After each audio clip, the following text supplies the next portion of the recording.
বিসমিল্লাহির রহমানির রহিম। আসসালামু আলাইকুম।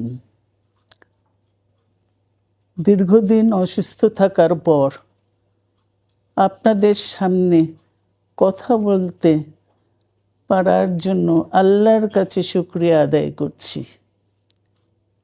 আমার কারাবন্দী অবস্থায় আপনারা আমার কারামুক্তি ও রোগ মুক্তির জন্য সংগ্রাম করেছেন, দোয়া করেছেন। সেজন্য আমি আপনাদের সকলকে ধন্যবাদ জানাচ্ছি।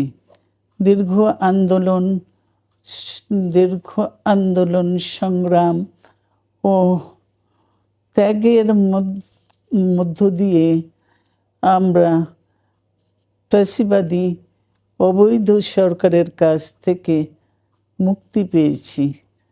আমি আন্তরিক ধন্যবাদ জানাতে চাই আমাদের বীর সন্তানদের, যারা মরণপণ সংগ্রাম করে এই অসম্ভবকে সম্ভব করেছে। শত শত শহীদদের জানাই শ্রদ্ধা। এ বিজয় আমাদের নতুন সম্ভাবনা নিয়ে এসেছে। দীর্ঘদিনের নজিরবিহীন দুর্নীতি,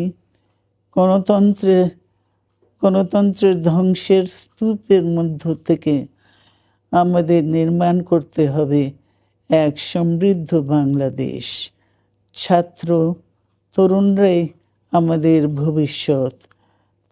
তরুণরা এই যে স্বপ্ন নিয়ে বুকের রক্ত ঢেলে দিয়েছে, সেই স্বপ্ন বাস্তবায়নে করতে মেধা, যোগ্যতা, জ্ঞান ভিত্তিক গণতান্ত্রিক বাংলাদেশ গড়ে তুলতে হবে।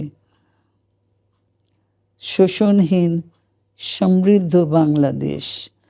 সকল ধর্মের গোত্রের অধিকার নিশ্চিত করতে হবে। শান্তি, প্রগতি আর সাম্যের ভিত্তিতে আধুনিক বাংলাদেশ নির্মাণে আসুন আমরা তরুণদের হাত শক্তিশালী করি। ধ্বংস নয়, প্রতিশোধ নয়, প্রতিহিংসা নয়, ভালোবাসা, শান্তি ও জ্ঞান ভিত্তিক সমাজ গড়ে তুলি। আল্লাহ হাফেজ। বাংলাদেশ জিন্দাবাদ।